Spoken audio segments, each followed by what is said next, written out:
Hi മകളെ, പൊതുവേ നിങ്ങളെ സങ്കടപ്പെടുത്തുന്നതും പേടിപ്പെടുന്നതുമായുള്ള വീഡിയോസുകൾ നമ്മൾ ഒരുപാട് എടുക്കാറുണ്ട്. അതിൻ്റെ റീസൺ മറ്റൊന്നുമല്ല, 10ാം ക്ലാസ് ആണ്. നിങ്ങൾ നിർബന്ധമായിട്ടും നന്നായിട്ട് പഠിക്കണമെന്ന ആഗ്രഹം ഞങ്ങൾക്കുണ്ടായതുകൊണ്ടും നിങ്ങൾക്കത് വരാൻ വേണ്ടിയിട്ടുമാണ്. എന്നാൽ ഇന്ന് ഞാൻ വന്നിരിക്കുന്നത് ഒരു സന്തോഷം നിറഞ്ഞ വാർത്ത പറയാൻ തന്നെയാണ്. നിങ്ങൾ തമ്പിൽ കണ്ടതുപോലെ ഓപ്പൺ ബുക്ക് എക്സാമിനേഷൻ, അതായത് പരീക്ഷ എഴുതാൻ വേണ്ടി നിങ്ങൾക്ക് പുസ്തകം തുറന്നുകൊണ്ട് എഴുതാം എന്നുള്ളതാണ്. ഇത് കേൾക്കുമ്പോൾ തന്നെ ഒരുപാട് ആളുകൾ വണ്ടറടിച്ചിട്ടുണ്ടാകും. സംഗതി സത്യം തന്നെയാണ് കേട്ടോ. സോ വീഡിയോയിലേക്ക് പോകുന്നതിന് മുമ്പ് നിങ്ങൾ ആദ്യമായിട്ടാണ് ചാനൽ കാണുമെങ്കിൽ സബ്സ്ക്രൈബ് ചെയ്യാൻ മറക്കരുത്. ഈ ഒരു ന്യൂസ് കേൾക്കാൻ ആഗ്രഹിക്കുന്ന ഒരുപാട് കുട്ടികളുണ്ട്. അവർക്കൊക്കെ ഈ വീഡിയോ അയച്ചു കൊടുക്കുക. എന്താണ് നമ്മുടെ ഗവൺമെൻറ് ഇറക്കിയ പുതിയ പരിഷ്കാരങ്ങൾ നമുക്ക് നോക്കാം. നമുക്കറിയാം, പൊതുവേ എക്സാം എന്ന് പറയുന്ന സമയത്ത് എത്ര പഠിച്ച കുട്ടിയാണെങ്കിലും ടെൻഷൻ എന്തായാലും ഉണ്ടാവും. അപ്പോൾ കുട്ടികൾക്ക് ഒരുപാട് മാനസിക പ്രശ്നങ്ങൾ ഇതുമൂലം ഉണ്ടാവാറുണ്ട്. പല ആളുകളും എനിക്ക് ആത്മഹത്യ ചെയ്യണമെന്ന് തോന്നാറുണ്ട്. കുറേയൊക്കെ ആളുകൾ മരിച്ചു പോയിട്ടുണ്ട്. പക്ഷേ അതൊക്കെ ഒഴിവാക്കാൻ വേണ്ടിയിട്ട്, നിങ്ങളുടെ മാനസിക സമ്മർദ്ദങ്ങളൊക്കെ ഒഴിവാക്കാൻ വേണ്ടിയിട്ടാണ് ഇത്തരത്തിലുള്ള പരിഷ്കാരങ്ങൾ വരുന്നത്. എന്തൊക്കെയാണ് നമുക്ക് ആദ്യം തന്നെ നോക്കാം. ഒന്ന്, ഓപ്പൺ ബുക്ക് പരീക്ഷ. അതായത് ഇനി വരാൻ പോകുന്ന നിങ്ങൾ ഒരുപക്ഷെ ഇത് ഔദ്യോഗികമായിട്ട് ഉറപ്പ് വരുത്തിയിട്ടില്ല കേട്ടോ. അതായത് നിങ്ങൾക്ക് വെയിറ്റ് ചെയ്യാം, ഒരുപക്ഷെ നിങ്ങളുടെ എക്സാമിന് തന്നെ ഇത് വരുമെന്ന് നമുക്ക് പ്രതീക്ഷിക്കാം. പിന്നെ ടേക്ക് ഹോം എക്സാം, അതായത് ചോദ്യ പേപ്പർ വീട്ടിൽ കൊണ്ടുപോയി ഉത്തരം. എന്ത് രസമല്ല ഈ ഒരു പരിപാടിയൊക്കെ കേൾക്കുമ്പോൾ.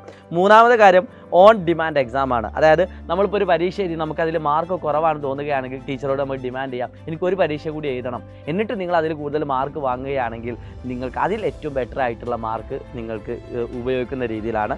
പിന്നെ തുറന്ന ചോദ്യാവലി വാചാ പരീക്ഷ, വൈവ എക്സാം ആണ്. ഇപ്പോൾ ടീച്ചർ നമ്മളോട് ചോദ്യം ചോദിക്കുന്നു, നമ്മൾ അവിടുന്ന് ഉത്തരം പറയുന്നത്, അതായത് നേരിട്ട് സംസാരിച്ചുകൊണ്ടുള്ള ഒരു എക്സാം സിസ്റ്റം. പിന്നെ മൂല്യനിർണ്ണയം നിരീക്ഷിക്കാൻ വിദ്യാഭ്യാസ ഉദ്യോഗസ്ഥർ ഉൾപ്പെട്ട സമിതി. മക്കളെ, ഇതൊക്കെ ഒരു കെണിയാണോ അല്ലെങ്കിൽ ഒരു സന്തോഷമുള്ള കാര്യമാണോ എന്ന് ചോദിച്ചാൽ ഞാൻ കൃത്യമായിട്ട് പറയട്ടെ, ഇതിന് രണ്ട് വശങ്ങളുണ്ട്.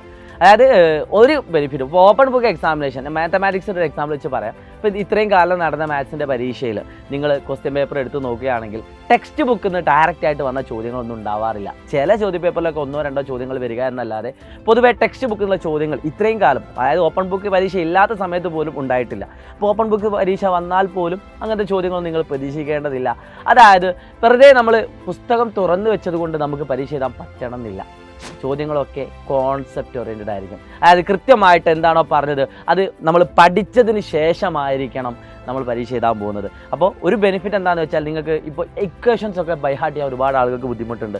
ആ ഇക്വേഷൻസ് ഒക്കെ ബൈഹാർട്ട് ചെയ്യുന്നതിന് പകരം നമുക്ക് ആ ഓപ്പൺ ബുക്ക് എക്സാമിനേഷൻ ത്രൂ നമുക്ക് എന്താക്കാൻ പറ്റും, എഴുതാൻ പറ്റും. അതായത് ബൈഹാർട്ട് ചെയ്ത് പോവാതെ പഠിക്കാൻ പറ്റും. പക്ഷേ അതിലത്തെ പ്രശ്നം എന്താണെന്ന് വെച്ചാൽ, ഇപ്പോൾ +1 +2 ഒക്കെ കഴിഞ്ഞ് നിങ്ങളൊരു എൻട്രൻസ് എക്സാം എഴുതാൻ പോകുന്ന സമയത്ത് അവിടേക്ക് നിങ്ങൾ ഇക്വേഷൻ ഓർമ്മിച്ച് വെച്ചിട്ടില്ലെങ്കിൽ നിങ്ങൾക്ക് എൻട്രൻസ് എക്സാം കിട്ടുകയില്ല.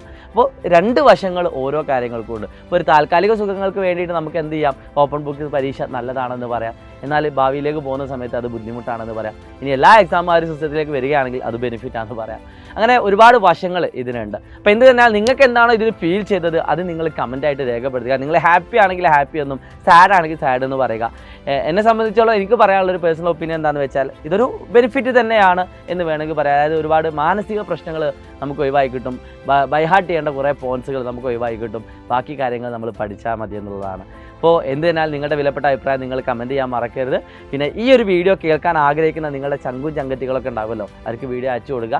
പിന്നെ നിങ്ങൾക്ക് കോൺസെപ്റ്റ് ഓറിയൻറ്റഡ് ആയിട്ട് പഠിക്കണമെന്ന് ആഗ്രഹിക്കുന്നുണ്ടെങ്കിൽ ഏറ്റവും ബെനിഫിറ്റ് ആയിട്ടുള്ളൊരു കാര്യം, ഏറ്റവും ക്വാളിറ്റിയുള്ള, ഏറ്റവും ചീപ്പ് റേറ്റിന് കിട്ടുന്ന ഒരു കോഴ്സ് ഏതാണെന്ന് വെച്ചാൽ അത് സൈലത്തിൻ്റെ അസ്ത്ര ബാച്ച് തന്നെയാണ്. ഏറ്റവും മികച്ച അധ്യാപകർ തന്നെയാണ്. ഒരു പക്ഷേ ഈ അസ്ത്ര ബാച്ച് ജോയിൻ ചെയ്ത കുട്ടികളുണ്ടെങ്കിൽ അവർ ആ അസ്ത്ര ബാച്ചിൻ്റെ ഫീഡ്ബാക്ക് എന്താണ് അതൊന്ന് കമൻറ്റ് ബോക്സ് രേഖപ്പെടുത്തുക കേട്ടോ. കാരണം മറ്റുള്ളവരും ആ ഫീഡ്ബാക്ക് അറിഞ്ഞുകൊണ്ട് തന്നെ വേണം നമ്മുടെ സൈലത്തിൽ ജോയിൻ ചെയ്യാൻ, സൈലം ഫാമിലിയിൽ മെമ്പർ ആവാൻ. അപ്പോൾ താഴെ കാണുന്ന നമ്പർ വിളിച്ചുകൊണ്ട് നിങ്ങൾക്ക് അഡ്മിഷൻ ഉറപ്പ് വരുത്തുക. നമുക്ക് അവിടെ കാണാം. It's me Shahid Ramzan from xylem learning.